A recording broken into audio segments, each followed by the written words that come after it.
जो शख्स 4 चीजें करेगा ना, अल्लाह उसको 4 चीजों से महरूम कभी नहीं करेगा।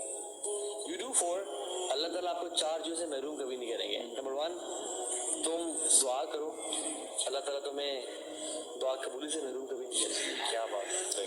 उमर बिन खत्ताब कहते थे कि मुझे ये फिक्र नहीं है कि मेरी दुआ कबूल होगी या नहीं होगी, मेरी फिक्र ये है कि मुझसे दुआ की तौफीक ना छीन ली जाए, क्योंकि दुआ की तौफीक अल्लाह देती है, उसे जिसे कबूल करनी होती है। दूसरा शुक्र था, सॉरी शुक्र जो अदा करता रहता है ना, अल्लाह उसका जो है ना वो रोकते नहीं है माल, अल्लाह उसका नवाजना खैर उसको देना छोड़ते नहीं है।